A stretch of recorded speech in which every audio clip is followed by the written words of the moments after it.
Hello everyone, back again.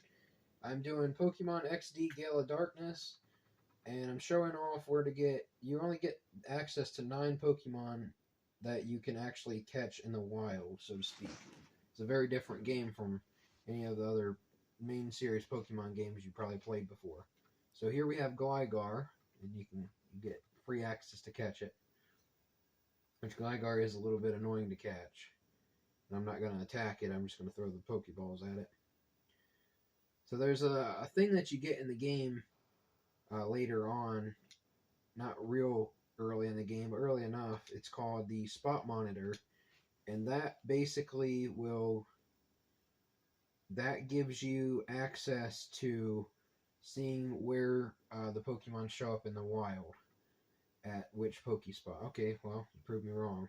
He is level 10, so I've caught some Pokemon over level 20 or higher before. So, oh, there's a Spot Monitor. Okay, so I'll show off the Spot Monitor here, and it'll show which ones.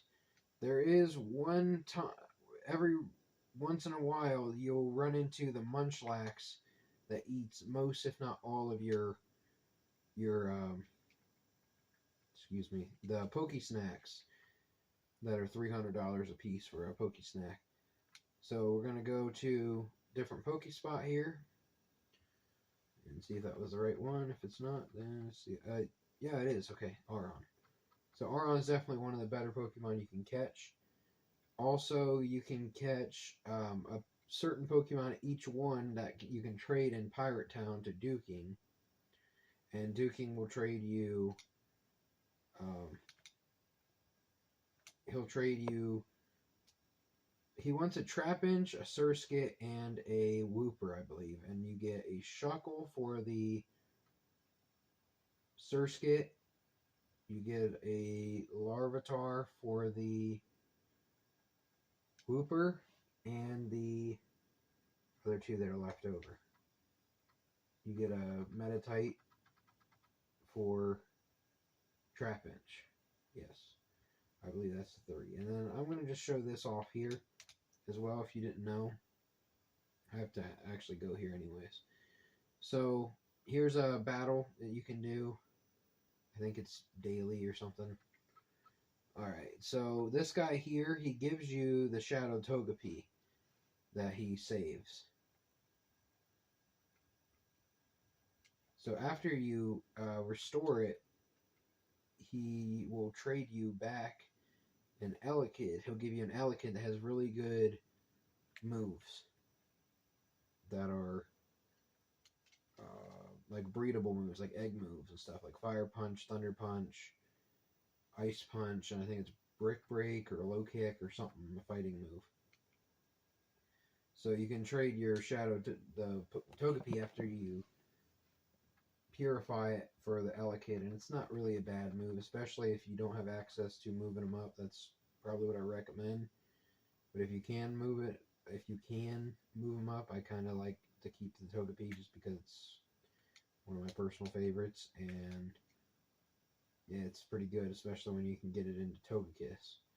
So it's basically you either get Togetic or Electabuzz at best.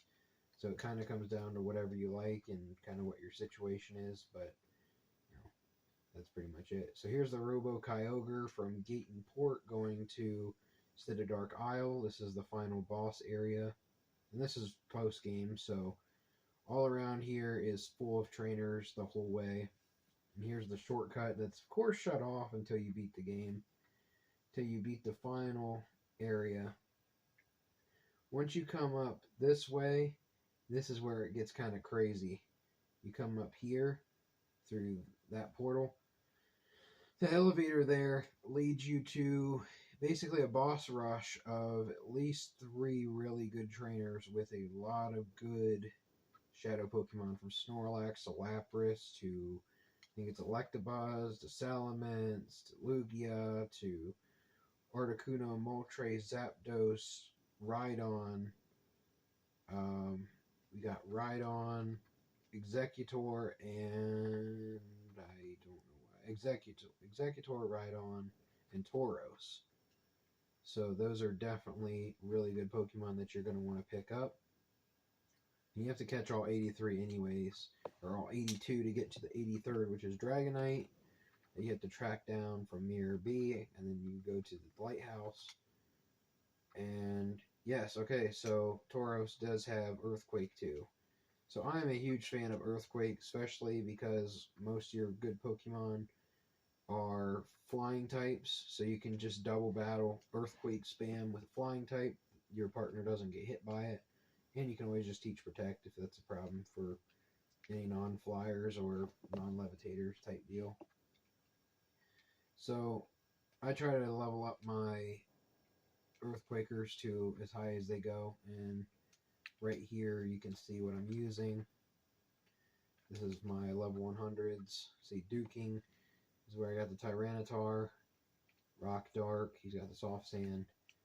These are his stats. So, I mean, right next to 300 attack, which is really good, 279 defense, 249 special attack, which is actually pretty good for Tyranitar because you actually can teach him some pretty good special attacks. And this is before the physical special split. So his special defense and his speed are the least of the 5 there. And his HP is pretty high too. So definitely just a slow attacker. You can get, yes, you do get Dragon Dance on this one from the Duking one, but I didn't need it, so I got rid of it. So I've got Ice Beam covers your ground weakness. You got Earthquake. Doesn't really cover a weakness per se, but it's just a great move. Crunch for stab, good against your Psychic. Going to be your Psychic coverage. Obviously, your Ice Beam is covering your Dragon, your Flying as well. And then Thunderbolt, which Thunderbolt, you could, if you don't want Thunderbolt, you could just get rid of it for Dragon Dance or something else. But I just wanted the coverage because he's already way overpowered. You don't need him that overpowered. So he's going to get your flying coverage, your water coverage, mostly your water because you're weak to water. So that's pretty cool. We've got Salamence here. Got Intimidate for the ability.